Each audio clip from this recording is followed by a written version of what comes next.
उठो जागो और तब तक मत रुको जब तक तुम्हें तुम्हारी मंजिल हासिल ना हो जाए। दोस्तों, एक कथन स्वामी विवेकानंद जी द्वारा दिया गया है जिसका अर्थ बड़ा ही गहरा है। और जैसे कि आप सभी जानते हैं कि असफलता सफलता की सबसे पहली सीढ़ी है।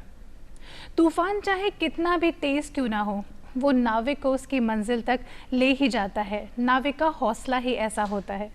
तो आप सभी सकारात्मक सोच के साथ में अपने जीवन का एक लक्ष्य तय करें और आगे बढ़ें। नमस्कार दोस्तों, मैं हूं बबीता प्रधान। आप सभी का स्वागत करती हूं आप सभी के पसंदीदा कार्यक्रम अलबेलो राजस्थान में। और मैं हूं विक्रम सिंह राजपुरोहित बबीता जी के साथ। और आप सगलारो घणे मानसूं, घणे कोटसूं, घणे चावसूं और घणे हेतसूं स्वागत कर रहा अलबेलो राजस्थान रे मंच माथे जटे मोतियासू मूंगा मेहमान अठे आवे और आपसू चर्चा करें। क्यों बबीता जी? जी बिल्कुल। और दोस्तों, आज हम आपको मिलवाने वाले हैं एक बड़े ही स्पेशल गेस्ट के साथ पे। वे अभी as a additional commissioner, divisional commissioner in Jaipur designated हैं। तो आइए मिलकर स्वागत करते हैं दीप्ति कछवाहा जी का। आपका बहुत बहुत स्वागत है मैम हमारे इस कार्यक्रम अलबेलो राजस्थान में। आपको और आपके दर्शकों को भी मेरा बहुत बहुत नमस्कार जी। शो की हम लोग शुरुआत कर रहे हैं। आज आप हमारे साथ में जुड़े हैं, हमारा ये सौभाग्य है। सबसे पहले आपसे जानना चाहेंगे बचपन आपका कैसा रहा, क्योंकि विक्रम जी क्या है ना कि बचपन की यादें हम कभी नहीं भूल पाते हैं। हम डेली कॉन्वर्सेशन में भी बैठते हैं तो कहीं ना कहीं ये बातें निकल जाती है कि हम लोग ऐसे किया करते थे, वैसे किया करते थे। तो आप क्या किया करते थे, ये जानेंगे। बचपन मेरा अच्छा था। हमारा बचपन तो 70s 80s का बचपन था जी।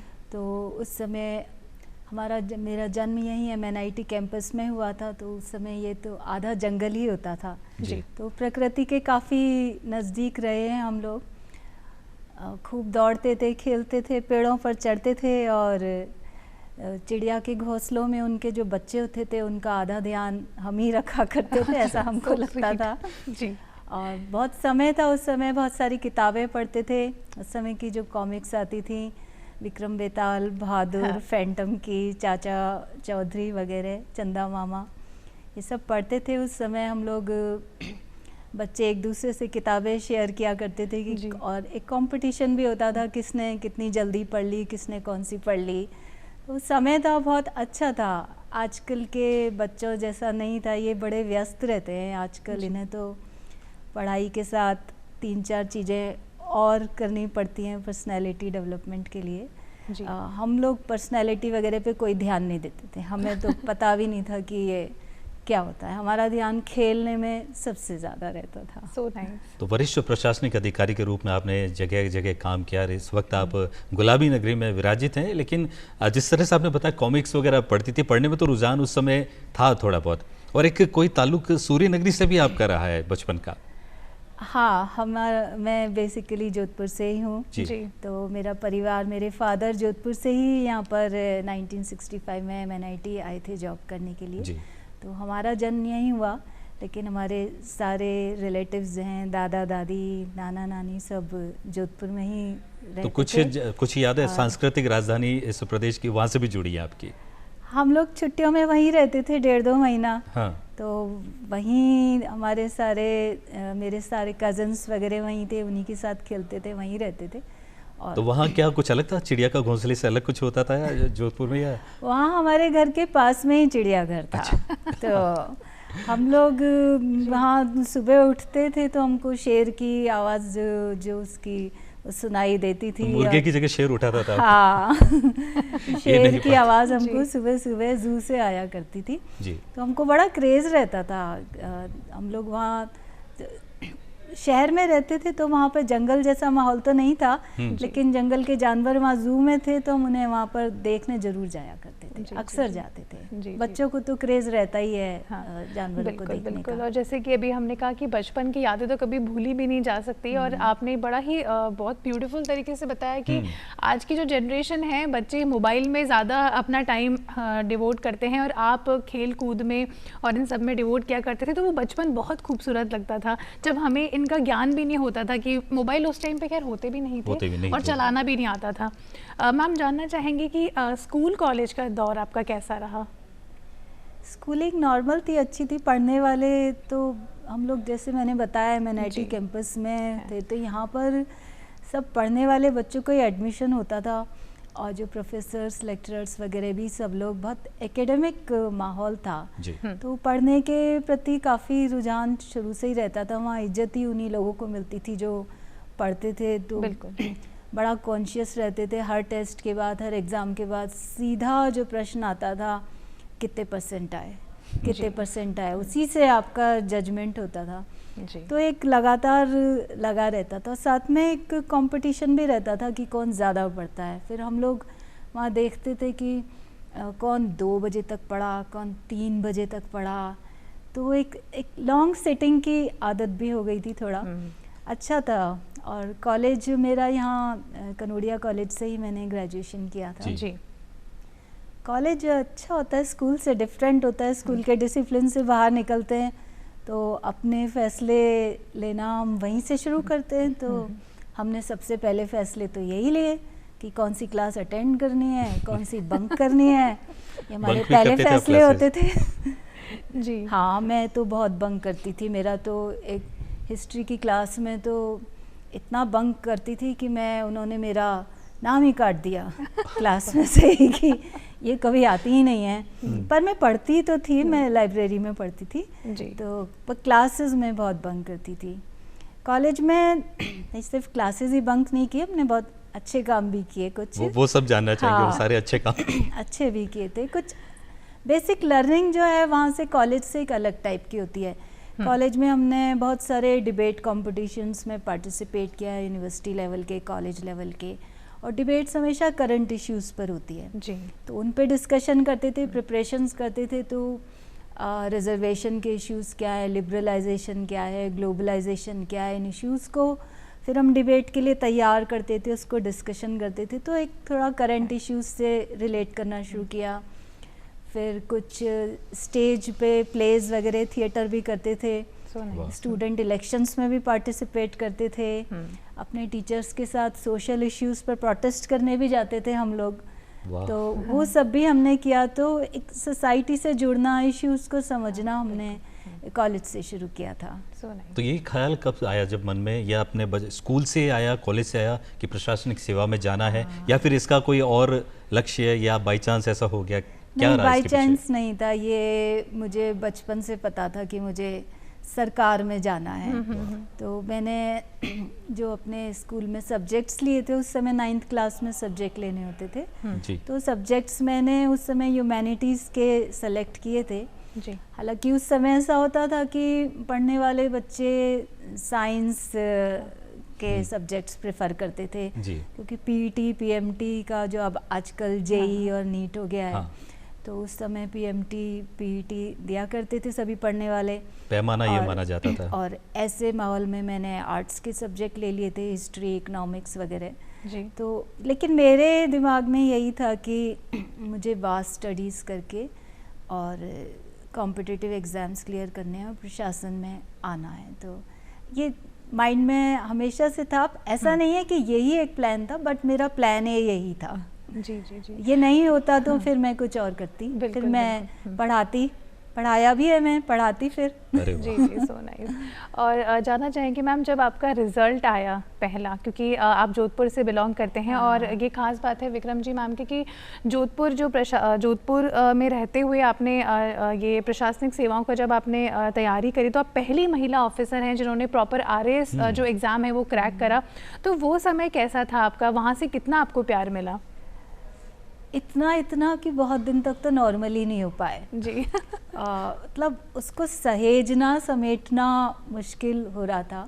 मुझे याद है मेरा रिज़ल्ट आया था, तो उसके पहले की जो मानसिक स्थिति होती है उस पर हम अलग से चर्चा कर लेंगे। जो कॉम्पिटिटिव एग्ज़ाम देता बिल्कुल है, हाँ। तो एक बहुत ही तनाव और अनिश्चितता का दौर होता है। उसके बाद आपको अचानक से पता चलता है कि हो गया।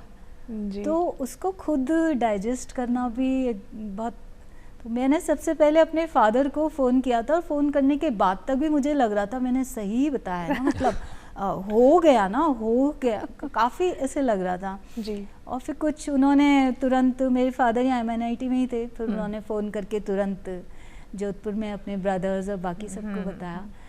कुछ ही देर में तो सारे जोधपुर में बड़ा अच्छा कम्युनिकेशन नेटवर्क है जी। तो वहाँ लोग बहुत कनेक्टेड रहते हैं, तो बहुत जल्दी सारे जोधपुर में फैल गई। और फिर वहाँ से जो बधाइयाँ आनी शुरू हुई, और वहाँ पर बहुत दिन तक मैंने देखा न्यूज़पेपर्स में जो फ्रेंड्स रिलेटिव्स हैं वो अलग अलग उसमें वो बधाई संदेश छपवाते थे, और कई बार उन्होंने मुझे कार्यक्रमों में वहाँ बुलाया जी। और मुझे सम्मान भी दिया, सबसे इंट्रोड्यूस कराया वहाँ पर।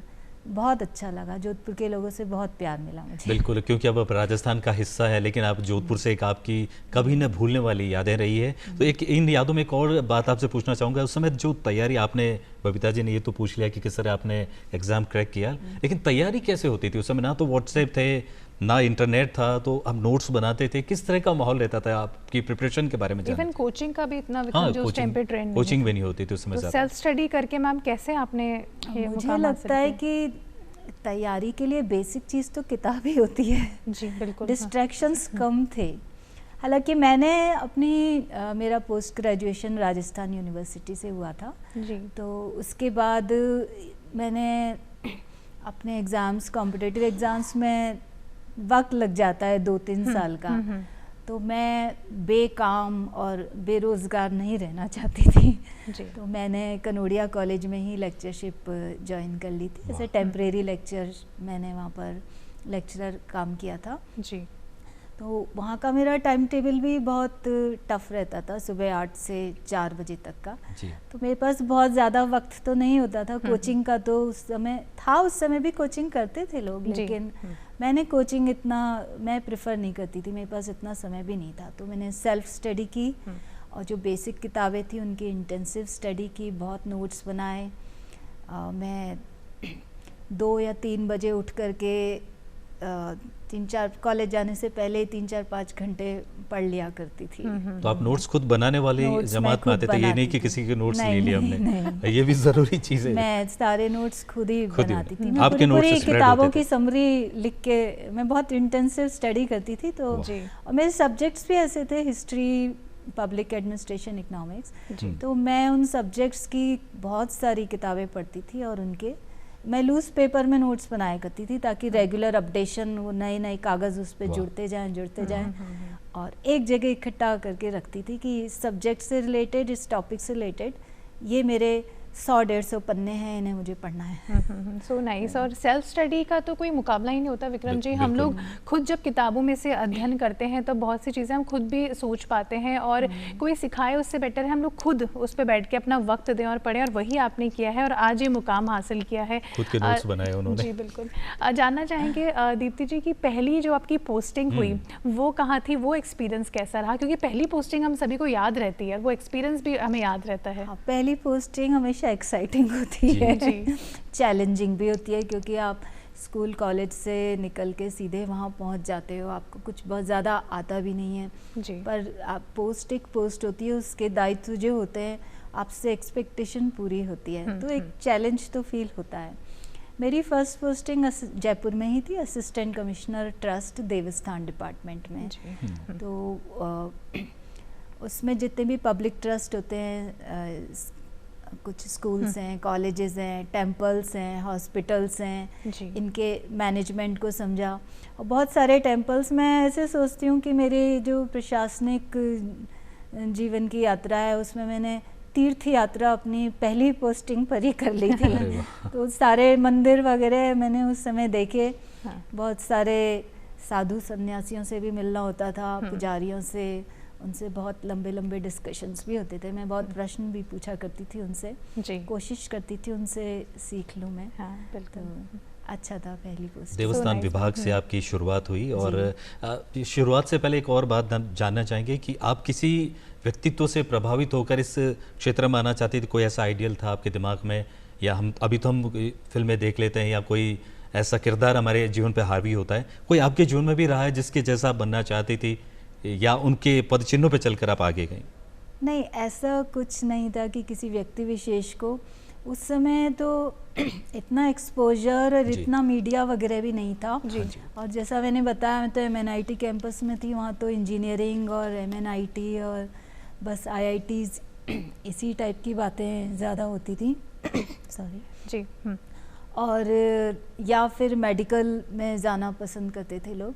लेकिन मेरी स्कूल बस में, जैसे मेरा स्कूल सी स्कीम में था, तो स्कूल बस सी स्कीम, सिविल लाइंस, उधर गवर्नर हाउस, सीएम हाउस, वहाँ से निकला करती थी। वहाँ वो बड़े बड़े शेर लगे होते थे, तोपें रखी होती थी, तो उनको देख के मुझे लगता था कि ये ज़्यादा कुछ इम्प्रेसिव चीज़ है, अपने को कुछ ऐसा करना है। हाँ हाँ बिल्कुल।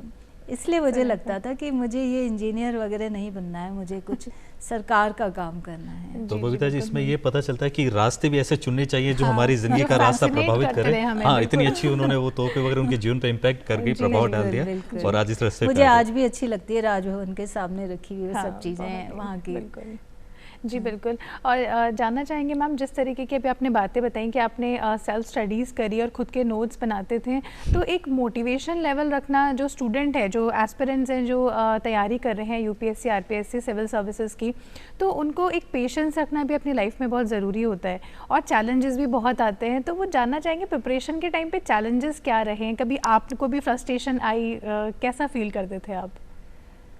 पता नहीं, एक कांस्टेंट फ्लो रहता है, आप कब फ्रस्ट्रेटेड होते हो, कब पढ़ रहे होती है, दोनों साथ चलते हैं जी। कॉम्पिटिटिव एग्ज़ाम देना एक अपने आप में बहुत कठिन फैसला होता है, क्योंकि ये इसमें बहुत अनिश्चितता है और ना आपको पता है कि समय कितना लगेगा, ना आपका सिलेबस कोई बहुत वेल डिफाइंड है कि बस यही पढ़ना हो गया, ऐसा भी कुछ नहीं है। और आप अपनी पढ़ाई पूरी कर चुके होते हो, 2-3 साल 4 साल भी लग जाते हैं कई बार अपने यहाँ उसको एग्ज़ाम देकर रिज़ल्ट आके क्लियर होने में। तो एक बहुत अनिश्चितता का दौर लंबा होता है। उस दौर में आपको अपने अंदर भी बहुत स्ट्रेस और प्रेशर फील होता है कि पढ़ाई भी पूरी हो गई, करियर अभी तक सेट नहीं हुआ, क्या होगा नहीं होगा, और साथ के साथ सोशल प्रेशर भी रहता है, फैमिली प्रेशर, जो आपसे मिलता है वही पूछता है क्या कर रहे हैं जी आप। तो आप जब कहते हो कि कॉम्पिटिटिव एग्ज़ाम की तैयारी कर रहे हैं, तो फिर वो कहते हैं अच्छा अच्छा में बहुत बड़ा भाव छुपा होता है। तो वो जो अच्छा कहते हैं और पर वो जो नहीं कहते वो उनकी आंखें कह जाती हैं आपसे, वो भी एक प्रेशर फील होता है। वो साफ साफ उनकी आंखें यही कहती हैं कि तुम्हारा तो नहीं होना, वो जो होता है वो लोग कोई और ही होते हैं।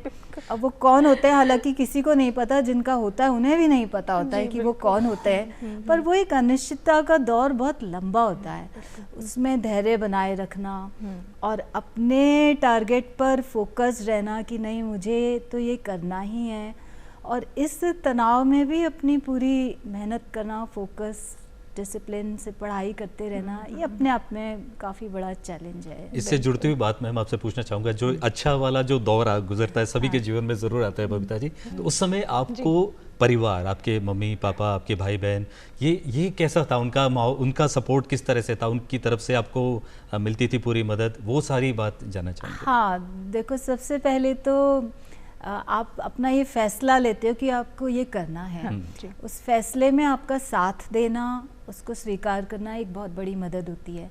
फिर उसके बाद कांस्टेंट आपके अप्स एंड डाउन्स के साथ सब एडजस्ट करना, आपको पढ़ने के लिए इतना वक्त देना, डिमोरलाइज नहीं करके टाइम टू टाइम आपको नहीं लगे रहो, कोई बात नहीं, क्योंकि असफलताएं भी मिलती हैं। तो उस समय आप हताश निराश हो जाते हो, आपको कहना नहीं कोई बात नहीं, फिर से प्रयास करो। सभी ये एक लंबा टास्क है, लंबा चलता है, तो बिना परिवार के सहयोग के ये कठिन है ज़्यादा। तो उनका सहयोग लगातार मोटिवेशन मिलता है, इसके बगैर नहीं हो पाता। जी बिल्कुल, फैमिली के मोटिवेशन के बिना तो हम लोग आगे बढ़े भी कैसे, जब तक माँ बाप का बहुत आशीर्वाद। ज़्यादा वक्त चाहिए आपको पढ़ने के लिए। आप एक कमरे में अलग बैठ के पढ़ रहे हो और सिर्फ अपने ही टास्क पे फोकस्ड हो, आपको फैसिलिटेट करते हैं सब लोग कि हाँ ठीक है, इन्हें डिस्टर्ब मत करो, क्योंकि बाकी तो सब चीज़ चलती रहती है ना, शादियाँ भी होंगी, दिवाली भी आएगी, होली भी आएगी, मेहमान भी आएंगे, मेहमान आएंगे, उनके लिए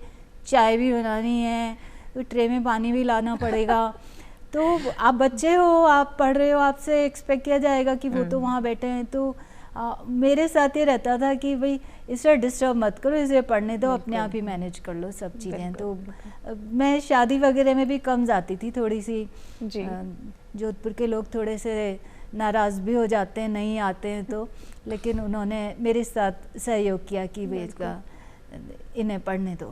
तो इतनी बातें हो गई क्योंकि अलबेलो राजस्थान का मंच है और आप जोधपुर की बार बार जिक्र आ रहा है, तो थोड़ी सी राजस्थानी में भी पूछ ला आपने, जोधपुर अड़ी कई चीज़ें हैं जिनकी आज तक आपने याद रहे? जोधपुर रो मिर्ची वड़ो मने घणो पसंद। घणो पसंद तो जब जाओ उस टाइम जरूर खाओ? जरूर जरूर। और साथ में मीठो कुछ? मीठा तो लड्डू, दूध वाला लड्डू। अरे वाह वाह, तरह तरह का फ्लेवर है बेटा। वहाँ की मिठाइयाँ अलग होती है, उसका स्वाद अलग होता है, और वहाँ की खास बात है कि वो खिलाते कितने प्यार से है अपने तो बहुत प्यार से मनवार खिलाते जो हैं। क्या और जोधपुर क्या मनवारा काचा भी बहुत बहुत मनवार हो वो, जब तक आपके यहाँ नहीं आ जाता वो उसको आपको प्यार से समझ नहीं आता कि इनको मना भी कैसे करें, इतने प्यार से खिलाते हैं। और उनके खाने की समझ भी बहुत अच्छी है। जैसे और खाने में कंपटीशन भी तो वैसा कई बार आप देखे हो लगते? हाँ बिल्कुल, मैंने देखा है शादियों में कि कौन कितना, जब सारा खाना खा लेते हैं उसके बाद फिर कंपटीशन शुरू होता है कि कितने गुलाब जामुन, कितने रसगुल्ले, कितनी मिठाइयाँ खाई जा सकती हैं। और बाकायदा मतलब आप दर्शक ही रहे ज्यादातर, आप उसमें कभी हिस्सा नहीं मेरे बस की नहीं थी इतना खाना।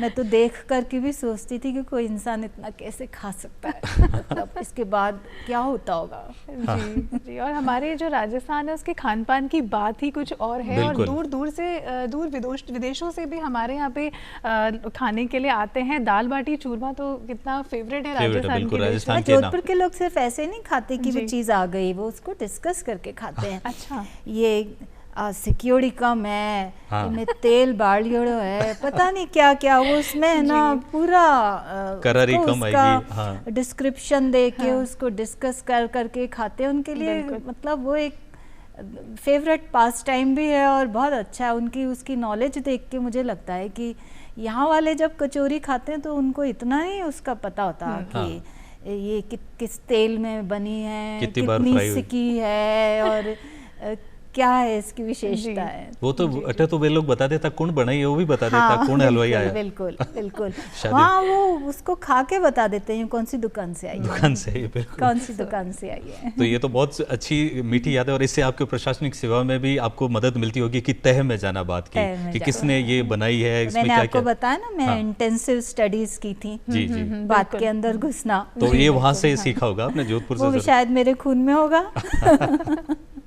जी मैम, बहुत ही अच्छा लग रहा है आपसे बात करके, और विक्रम जी खान पान की बात करके तो बहुत ज़्यादा ही अच्छा लग रहा है, चूहे भी दौड़ने लग गए हैं। तो बात का सिलसिला आपसे और आगे बढ़ाते हैं मैडम। जानना चाहेंगे कि आपने तैयारी करी, आपके बचपन की बातें हमने जानी, आपकी जो जॉब पोस्टिंग रही, तो क्या कभी ग्रामीण परिवेश में जो महिलाएं हैं उनसे आपका कुछ वार्तालाप हुआ हो, वो बातें हम आपसे जानना चाहेंगे। हाँ, ग्रामीण परिवेश की महिलाओं से मेरा अक्सर मिलना होता रहा जी। ज़्यादातर पोस्टिंग्स आपकी ऐसी होती हैं, पूरे राजस्थान में आप अलग अलग क्षेत्रों में जाते ही हो, तो महिलाओं की समस्याएं मैंने बहुत करीब से भी देखी, और ग्रामीण परिवेश की महिलाओं से मैंने काफ़ी बातचीत भी की, उनके साथ नीचे दरी पर बैठकर और उनसे समझने की कोशिश की, और वो काफ़ी शेयर भी करती थी। तो काफ़ी उनके साथ बातचीत की है मैंने। ख़ासतौर से शिक्षा विभाग में मैंने उनके साथ ज़्यादा वक्त बिताया जी। तो अच्छा लगा उनके साथ, वो भी बहुत कनेक्टेड फील करती हैं। हालांकि मुझे ऐसा लगा कि इन्हें अभी पता नहीं है कि इनके जीवन में कितना अभाव है।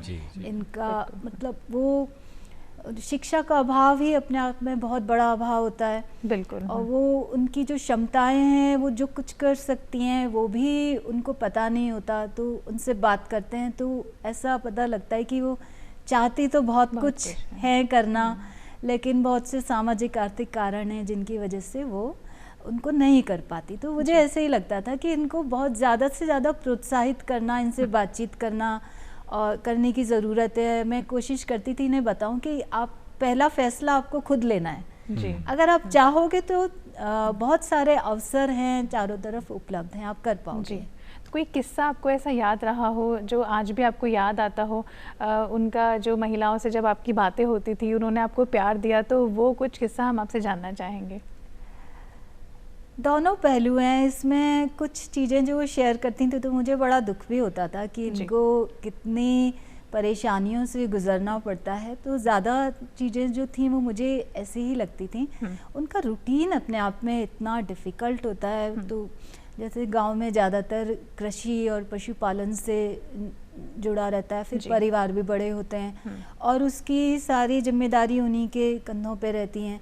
और मैंने देखा कि वो ऐसा, हम लोग कहते हैं कि वो काम नहीं करते, वो भी वर्किंग वुमेन है। वो सुबह उठ के पहले घर का देखते हैं। उनकी तो सुबह ही पहले गाय और भैंस से शुरू होती है कि सबसे पहले उसका दूध दूहना है, फिर उसके बाद रसोई वगैरह संभालना है, खाना वाना बनाना। उसके बाद फिर वो खेतों में भी जाती हैं, वहाँ पर 1-1:30 बजे तक काम करती है। फिर जब बहुत धूप हो जाती है फिर घर आती हैं, अपना खाना वाना का थोड़ा बहुत अपना आराम करती हैं, घर के काम।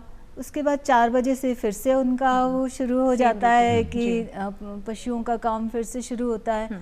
फिर 7-8 बजे तक उनका किचन का सारा काम, बहुत बहुत मेहनत करती हैं। तो बहुत मेहनत करती हैं। और शिक्षा के लिए जब मैंने उनसे बात की तो एक करीबन 70 साल की महिला थी। उन्होंने मुझे बताया कि उन्होंने अब पढ़ना सीखना शुरू किया है।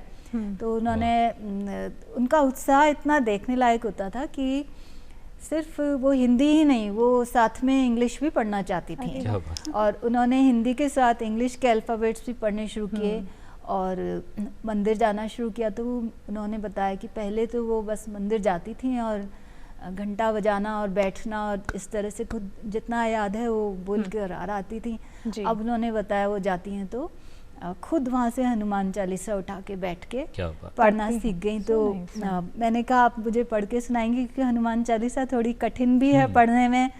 तो उन्होंने मुझे पढ़ के सुनाया तो मुझे बहुत अच्छा लगा। और उनको देख के मुझे लगा कि देखो 70 साल की उम्र में इन्होंने जो उत्साह दोबारा से रीस्टार्ट करना शुरू किया, लाइफ से कनेक्ट करना शुरू किया है। जबकि उनकी स्थिति आ चुकी थी कि उनको अब दिखना भी कम हो गया था, लेकिन उनका ये उत्साह था कि जितना भी जीना है ना अब कम से कम। और एक ख़ास बात मैंने देखी कि वो वाकई एटीट्यूड से भी चेंज हो गई थी। उन्होंने ऐसा नहीं किया कि बस अब मैं सीख रही हूँ। उनके आसपास जो नई बहुएं थीं, नई जो यंग गर्ल्स थीं, वो उनको भी लगातार कहती थी कि तुम मेरी तरह अपना जीवन मत बिताना, तुम समय मत खराब करो, तुम अपने काम को जल्दी करो और जो भी समय मिलता है उसमें कुछ सीखो, कुछ सिलाई सीख लो, कुछ कोई कौशल कुछ सीख लो, पढ़ना जरूर सीखो। बच्चों की पढ़ाई पर खासतौर से लड़कियों की, तो मैंने देखा वो सिर्फ वो एक तरह से सबके लिए प्रेरणा बन रही थी। उनसे मिलके मुझे बहुत अच्छा लगा। बिल्कुल। और ये सेटिस्फेक्शन होता बबीता जी जब आप किसी काम को इस जो आपने लक्ष्य देखा था, महिलाएं जो राजस्थान में कई जगह वेरिएशंस है, सब एक जैसा जीवन नहीं है, और वहाँ आपकी वजह से कोई चेंज होता है तो बहुत बड़ा मन में एक संतुष्टि का भाव आता है। लेकिन एक और चीज़ पूछना चाहूँगा आपसे, आपने कहा कि आपकी जो पहली जॉब थी, पहली पोस्टिंग थी, तो ऐसा लगा तीर्थ कर लिए। लेकिन दूसरी शायद ऐसी नहीं रही होगी, कुछ चैलेंजेस भी आए होंगे जीवन में, हर चीज़ तीर्थ जैसी सुंदर नहीं होती। कई विभागों में आप, जैसे आबकारी विभाग में भी रहे, कई चुनौतियाँ रही होगी, उसमें आप कैसे एडजस्ट करते थे, या कोई उनसे जुड़ी कोई याद? हर पोस्टिंग में हमारा वर्क कंटेंट तो बदलता ही है। तो दूसरी पोस्टिंग जैसे मेरी ट्राइबल एरिया के हॉस्टल्स की थी, तो उसमें देखा मैंने बच्चे किस तरह से हॉस्टल में रहते हैं। संसाधन हमारे पास सीमित ही होते हैं, उसमें किस तरह से वो वहाँ पर पढ़ाई करते हैं, उनका शिक्षण कार्य कैसे चलता है, उनकी क्या क्या समस्याएं हैं, वो अपना फ्यूचर कैसे प्लान करते हैं। उनसे भी बच्चों से मैंने बहुत बात की थी और कोशिश की उनकी समस्याओं को कैसे डील किया जा सकता है, उनको कैसे मोटिवेट किया जाए आगे बढ़ने के लिए। तो बच्चों से बात की। उसके बाद आर्ट एंड कल्चर डिपार्टमेंट में भी काम किया। फिर ओटीएस में भी मेरी पोस्टिंग रही, तो वहाँ पे ट्रेनिंग्स भी करवाते थे। जी। थोड़ा सीनियर हो गए तो JDA, housing board, transport department, excise वगैरह, तो थोड़ा जी। थोड़ा ज़्यादा चैलेंजिंग वर्क। चैलेंजेस तो देखो हर क्षेत्र में आते हैं, और आपको सिचुएशन के हिसाब से निर्णय भी लेना पड़ता है कि क्या वही करना मंत्र है जानना इसमें। चाहते हैं आपसे कि बिल्कुल। आप कैसे निपटते हैं उन चैलेंजेस से? अपने सीनियर से सीखते हैं सबसे तो। जी। सबसे पहले प्रशासन में ऐसा नहीं होता कि आप बिल्कुल अकेले पड़ गए, आपके साथ हमेशा आपसे ज़्यादा अनुभवी लोग होते हैं, आपकी टीम में भी होते हैं, आपके सीनियर्स भी होते हैं, उनसे गाइडेंस लेते हैं।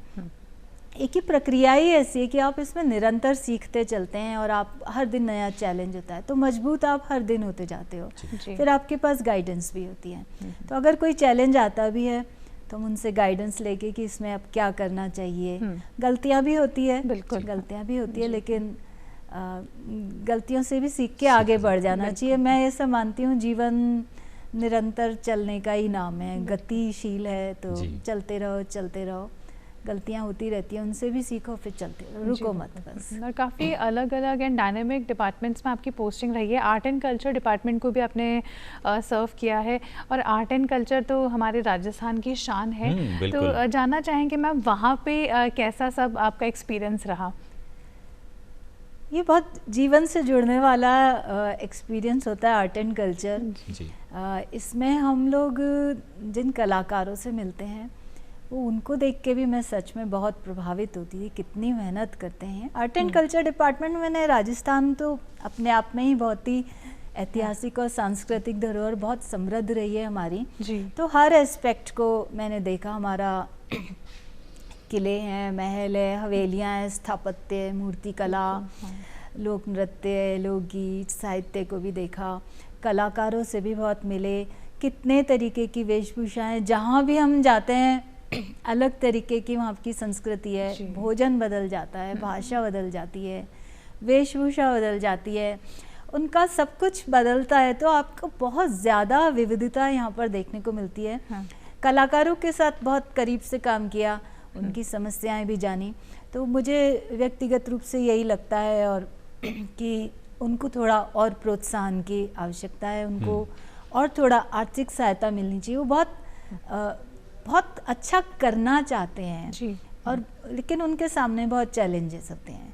आर्थिक सहायता, सुविधाएं उतनी नहीं हमारे यहाँ पर अभी हैं उनके लिए, तो वो अपने जो संसाधन हैं उनसे जो कुछ कर रहे हैं वो उसको मैं बहुत अप्रिशिएट करती हूँ, बहुत अच्छा करते हैं। बिल्कुल। और जिस तरह से आपने राजस्थान के बारे में बताया कि अलग अलग पहनावे, वेशभूषा, भाषा, जदी तो अलबेलो राजस्थान के वहाँ पाइले, तो अलबेलो राजस्थान रो मतलब भी वही हो गया कि पूरे राजस्थान में विविधता भरी होड़ी है।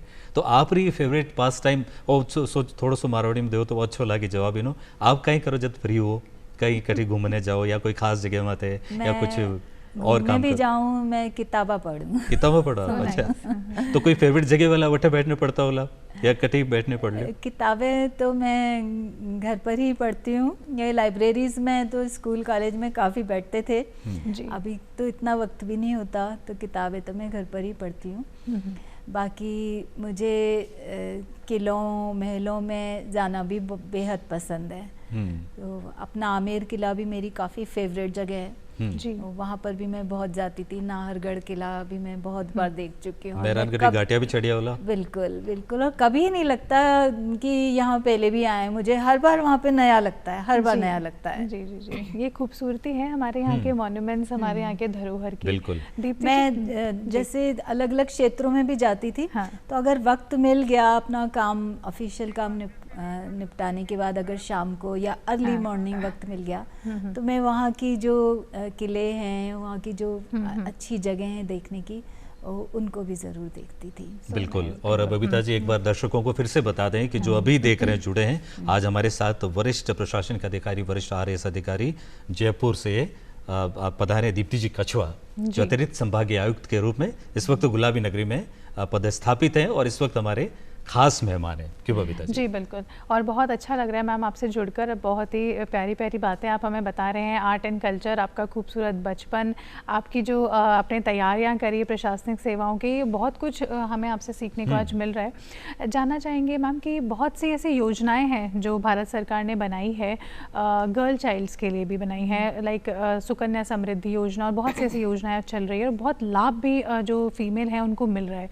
तो अगर अपन लिटरेसी की बात करें, पहले के टाइम में वो रेशियो कम होता था और आज बहुत ही अच्छा रेशियो है। फीमेल्स आज पायलट भी हैं और बहुत अलग अलग वास्ट नेचर से वर्क भी कर रही हैं। आप इसमें क्या कहेंगे? हमारी आज़ादी के बाद हमारे लिए जो सबसे अच्छी चीज़ हुई थी वो यही हुई थी कि सबके लिए समान शिक्षा और समान अवसर। हमारा संविधान महिलाओं पुरुषों सबको समान अवसर देता है। बिल्कुल। तो जो शिक्षा का अवसर महिलाओं के लिए भी बराबर का खुला, वो सरकार की तरफ से पहला स्टेप था। हाँ। जो हम सबको साथ लेकर चलने के लिए था। हाँ। तो शिक्षा का महिलाओं में तभी से जो निरंतर वृद्धि होती जा रही है। आप साक्षरता की बात करी हैं, तो साक्षरता दर तभी से महिलाओं में पढ़ने को अवसर भी मिलने लगा, तो उन्होंने पढ़ना भी शुरू किया। अभी तो काफ़ी ठीक है, अब तो महिलाएं वैज्ञानिक भी हैं, डॉक्टर भी हैं, इंजीनियर भी हैं, स्पेस में भी जा रही हैं, बिल्कुल, राजनीति में भी आ रही हैं, प्रशासन में भी हैं। इसके साथ साथ मैं देखती हूँ कि वो शारीरिक श्रम के काम भी करती हैं, खेती भी करती हैं, पशुपालन भी करती हैं, कंस्ट्रक्शन वर्कर भी हैं। तो ऐसा तो हम नहीं कह सकते, ये तो अब स्पष्ट है कि वो शारीरिक श्रम का भी काम कर लेती हैं और बौद्धिक क्षमताएं भी उनमें भरपूर हैं। तो ये तो अब स्पष्ट हो ही चुका है कि वो सब कुछ कर पा रही हैं। अब सिर्फ इस बात की आवश्यकता है कि कुछ सामाजिक आर्थिक कारणों से, संसाधनों की कमी से या जागरूकता की कमी से, तो बहुत सी महिलाएं जो विकास की दौड़ में साथ नहीं आ पाई हैं, कुछ पीछे रह गई हैं, उनको भी हम ज़्यादा से ज़्यादा जागरूक करें, उनकी भी सहायता करें और उन्हें भी अपने साथ लेकर चलें। तो लेकिन अब हम जाते हैं तो लोगों से मिलते हैं, ग्रामीण क्षेत्रों में भी महिलाओं से मिलते हैं, तो अब बहुत जागरूकता है। कुछ जैसे शिक्षा विभाग में तो मैंने देखा कि कुछ महिलाएं तो सिर्फ अब सबके लिए सरकार की तरफ से निःशुल्क शिक्षा है। तो बच्चियां भी बहुत स्कूल में आती हैं। उन बच्चों की जो पेरेंट्स टीचर मीटिंग अटेंड करने के लिए उनकी माएँ आती हैं, तो उनको अच्छा नहीं लगता कि हम टीचर से बात नहीं कर पाते, और बच्चे भी कहते हैं उनको अच्छा नहीं लगता कि हमारी माँ पढ़ी लिखी नहीं है। तो उनका भी माँओं पर प्रेशर रहता है। तो वो इस प्रेशर में वो भी अब अपने बच्चों के साथ पढ़ने बैठती हैं। अच्छा। और मैंने खुद देखा है, बच्चे खुद भी पढ़ते हैं और एक कॉपी पेन अपने माँ बाप को भी देते हैं, अपने दादा दादी को भी देते हैं कि आप भी पढ़ो, और पूरे परिवार को साथ पढ़ते मैंने खुद भी देखा है। अब जागरूकता है, काफ़ी है। जी बिल्कुल। और जिस तरह से बातें कर रहे हैं आपसे, सिलसिला ये चलता रहे, रुके नहीं, ये मज़ा आ रहा है बात करते हुए बबीता जी, क्योंकि कई चीज़ें सीखने को मिल रही है। और एक और चीज़ सीखना चाहेंगे आपसे कि आप इस पद पर हैं अभी, जिस तरह से आप जो सेवाएं दे रही है उसमें अपने लिए समय निकाल पाना बहुत मुश्किल होता है। तो अपना जीवन, एक निजी जीवन, अपना घर और ये प्रशासनिक सेवाएं, इनमें आप तालमेल कैसे बिठाते, किस तरह से एडजस्ट करते हैं आप? सभी करते हैं, एडजस्टमेंट तो करना ही पड़ता है। आपका तरीका जानना चाहेंगे। हाँ? मैंने जैसे आपको बताया कि मैं अपनी पढ़ाई करने के टाइम में भी थोड़ा जल्दी उठा करती थी। जी। तो मैं अर्ली राइजर ही हूँ हमेशा से। तो मैं उठती ही जल्दी हूँ, तो ऑफिस जाने से पहले ही मेरे पास अपने लिए समय होता है। और मैं बहुत ज़्यादा टीवी वगैरह भी नहीं देखती हूँ, तो वो समय भी जो मेरा बच जाता है उसमें भी मैं अपने लिए ही मैं निकाल लेती हूँ अपने लिए समय। मुझे लगता है टाइम मैनेजमेंट अगर हमको आता हो बेसिकली, तो जो हमने तैयारी के समय ही टाइम मैनेजमेंट का एक चीज़ सीख ली थी कि इतनी सारी चीज़ को इस लिमिटेड टाइम में किस तरह से मैनेज करना है। जी। तो वो वाली ट्रेनिंग हमारी तब से चल रही है, वो अभी भी चल रही है। तो उस टाइम मैनेजमेंट को अपनी पर्सनल लाइफ में सबसे पहले लगाते हैं। तो आप बेगा उठो, मेन चीज़ है। जोधपुर में तो मोड़ा उठे लोग ज़्यादा। नहीं, जिन पे जिम्मेदारियां आती हैं तो वे तो बेगा ही उठे। बेगे उठे तो मेन चीज मूल मंत्र हो गया टाइम मैनेजमेंट सबसे जरूरी है। चलिए हमें भी सीखने को मिला बबीता बिल्कुल जी। बिल्कुल बिल्कुल। एंड अर्ली राइजर तो बहुत ही अच्छी हाँ। चीज़ होती है। हमारे जो पेरेंट्स हैं वो भी हमें ज़बरदस्ती उठाते हैं कि नहीं उठो, जल्दी उठो, उगता हुआ सूरज देखो। और वो जब हम लोग एक्सपीरियंस भी करते हैं तो वो बहुत ही खूबसूरत निकलता है और दिन हमारा जल्दी उठने से बहुत अच्छा जाता और है। उसके लिए एक शर्त होती है ना, रात को मोबाइल बंद करके हाँ, टाइम पे मोबाइल बंद सोना करके है। सोना। अब वाले जो बच्चे हैं, और अभी हम लोग को कई बार कठिनाई आती है किसी भी दिन, अगर आपने रात को कुछ देखना शुरू कर दिया हाँ। तो फिर आप अगले दिन जल्दी हाँ, नहीं स्लीप उठ शेड्यूल पाएंगे। बिगड़ जाता है। जी। वो समय कैसे कट जाता है पता ही नहीं चलता। हाँ। तो उस पर भी कंट्रोल करना पड़ता है टाइम टू टाइम। ये एडिक्शन कंट्रोल भी एक चीज़ होती है कि आपको एडिक्शन हो गया तो आपको बिल्कुल अपनी विल पावर को यूज़ करके बिल्कुल। उसको साइड में रखना पड़ता है कि इसको इससे ज़्यादा समय नहीं नहीं देना। दे, बिल्कुल। क्योंकि आप प्रशासनिक सेवाओं से जुड़ी हैं, आपने बहुत तैयारियां भी करी है, स्टडीज़ भी करी है। तो एक ख़ास सवाल मैं मैम आपसे करना चाहूँगी कि जो बच्चे अभी पढ़ाई कर रहे हैं, जो एस्पिरेंट्स हैं, वो अपने करियर को किस तरीके से लें? कभी कभी जब असफलता मिलती है वो हताश हो जाते हैं, अपना पेशेंस खो देते हैं, तो उसको इतना दिल पे ना लें। किस तरीके से वो अपना करियर डिसाइड करें, ये आपसे जानना चाहेंगे। करियर जीवन का एक हिस्सा है। हाँ। वो पूरा जीवन नहीं होता। बिल्कुल। तो सबसे पहले तो जब आप कुछ तय करते हो, आपको कुछ अपने जीवन में कुछ भी करना है, करियर को लेके या कोई भी फैसला लेना है, हाँ। तो मुझे लगता है आपको अपने स्वयं के विवेक से करना चाहिए। देखा देखी में फैसले नहीं किए जाने चाहिए, बड़े फैसले होते हैं। होड़ा होड़ गोड़ा नहीं फोड़ना चाहिए। हाँ, कि क्या करना है आपको, अपना फैसला लो और उसमें गलती भी हो जाए तो कोई बात नहीं, जिम्मेदारी आपकी अपनी है, जीवन रुकता नहीं है, चलते रहते हैं। तो गलती हो गई तो कोई बात नहीं, उसको सही कर लो या फिर भी आगे चलो। उससे इतना हताश और निराश होने की आवश्यकता नहीं है। तो करियर पर भी यही फार्मूला लगता है कि आप करियर लाइफ का एक पार्ट है, लाइफ नहीं है। तो आप अपने लिए कोई करियर डिसाइड करते हो तो आप ये डिसाइड करते हो कि आपको जीवन में क्या करना है, पर वो भी कोई अंतिम चीज़ नहीं होती, अंतिम चीज़ नहीं होती है। तो आपने कुछ डिसाइड किया कि मुझे अगर रुचि का है आपका तब तो बहुत ही अच्छा है। देखा देखी किया है तो उसमें असफलता की संभावना ज़्यादा रहती है। तो आपको अपनी रुचि से ही तय करना चाहिए कि मैं इस टेम्परामेंट की हूँ तो मुझे इस क्षेत्र में जाना है जी। उसमें अगर असफलता भी मिलती है तो वो कोई पूरी लाइफ तो है नहीं। एक पर्टिकुलर करियर आपने सोचा कि हमें ये करना है, और इतना कंपटीशन है आजकल, संसाधन हर क्षेत्र में सीमित हैं। जैसे अपन कहते हैं एक अनार 100 बीमार वाली स्थिति है, तो आपका कुछ इतनी निश्चितता तो नहीं होती है, आपको एक उसके साथ भी एडजस्ट करना पड़ता है। तो अगर नहीं हुआ, आपका प्लान ए नहीं हुआ, तो आपको बी पे चले जाना चाहिए। ये केवल आपकी लाइफ का पार्ट है, उससे इतना निराश हताश होने की आवश्यकता नहीं है कि उसको असफलता को यहाँ पीछे दिमाग में इम्प्रिंट करके हमेशा ही कि यार हम तो फेलियर हैं। फेलियर कुछ नहीं होता, लाइफ चलते रहने का ही नाम है। बस चलते रहो, ये चीज़ नहीं हुई तो कुछ और कर लो। इतने आजकल तो इतनी चीज़ें हैं, पहले करियर भी कम होता था जी। कम थे। जैसे बच्चों के सामने 2-4 ऑप्शन होते थे कि आप डॉक्टर बनेंगे, इंजीनियर बनेंगे, या आप प्रशासन में चले जाएंगे, MBA करेंगे। अब तो इतना कुछ है, अब तो स्पोर्ट्स को भी स्पोर्ट्स पे करियर होता है। बिल्कुल। अब तो साइंटिस्ट भी बनते हैं बच्चे, पहले इतनी बात नहीं करते थे। अब तो आर्ट्स के फील्ड में भी जाते हैं, म्यूज़िक भी करियर है, अब डांस भी करियर है। अब तो बहुत कुछ है और इसको इज्जत भी मिलती है, पहले की जैसा नहीं है। हमारे टाइम में स्पोर्ट्स को इतनी इज्जत नहीं देते थे कि ये तो खेलता है, टाइम खराब करता है। अब तो स्पोर्ट्स भी करियर है, तो रुकना तो नहीं होता है। आप एक चीज़ नहीं कर पाए तो दूसरी चीज़ कर लो। और कोई भी इंसान ऐसा नहीं होता कि बस वो एक ही चीज़ कर सकता है, बिल्कुल। वो भी बहुत सारी चीज़ें कर सकता है। हमको खुद को भी एक्सप्लोर करना चाहिए कि हम और क्या क्या कर सकते हैं। अभी तो करियर के बारे में बताना भी एक करियर है कि हम आपको क्या क्या काम कर सकते हैं, ये भी उसका एक हिस्सा है। एक बात और, आपसे इतनी बातचीत में एक बात सामने आई कि आप बचपन में भी किताबें पढ़ती थी, कॉमिक्स पढ़ती थी, कॉलेज में भी आप किताबें पढ़ती थी, फेवरेट पास टाइम भी किताबें पढ़ना है। अगर आपको किताब लिखने का मौका मिले तो ये तो तय है कि आप ज़रूर लिखेंगी, तो क्या कैसी कौन सी किताब होगी, किस विषय पर होगी, ऐसी कौन सी कभी थॉट आया आपके दिमाग में? ये अभी बहुत ठीक से तय नहीं किया है मैंने कि मैं किस विषय पर लिखूंगी। शायद मैं न भी लिखूं, हालांकि मेरी लिखने पर आपको की लिखना जरूर चाहिए, आपने इतना अनुभव लिया है। बहुत इच्छा होती थी, पर उसको मैंने अभी साइड में रख रखा है। मुझे लगता है पहले से इतना लिटरेचर है, इतना अच्छा है, मैं क्या करूंगी लिख करके। कभी बहुत मौका सारे- मिले तो किस विषय पे आप लिखना चाहेंगे? ये मैंने अभी ठीक ठीक से तय नहीं किया है। तो अभी किताबों पर- का अध्ययन जारी है, कुल मिला के ये हाँ, कह आप सकते ये हैं। कह सकते हैं। पर मैंने बहुत सारी एक लिस्ट जरूर बना बना के रख रखी है कि मैं कभी लिखूंगी तो मैं इस विषय पर भी लिख सकती हूँ, मैं इस विषय पर भी लिख सकती हूँ। फॉर एग्जांपल जैसे मुझे गांधी जी भी बहुत पसंद थे, जी। तो मैंने एक टॉपिक ये भी साइड में लिख के रख रखा था कि हाँ। मैं गांधी जी हमारे आज के जीवन में किस तरह से हमारी लाइफ में आज भी रेलेवेंट है।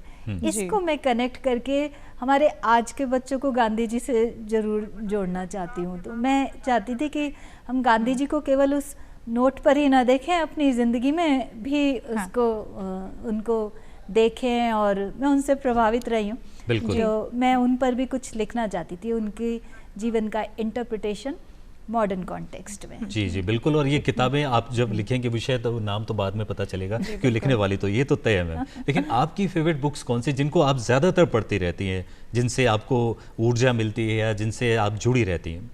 देखो, मैंने बताया वैसे मेरे को बायोग्राफीज बहुत पसंद है, लोगों की जीवनियाँ पढ़ना जी। कुछ स्पिरिचुअल लिटरेचर भी पढ़ती हूँ मैं, फिक्शन नॉन फिक्शन सभी तरीके का पढ़ती हूँ। गांधी जी की जो किताब है my experiment with truth, okay. वो मेरी फेवरेट किताब है।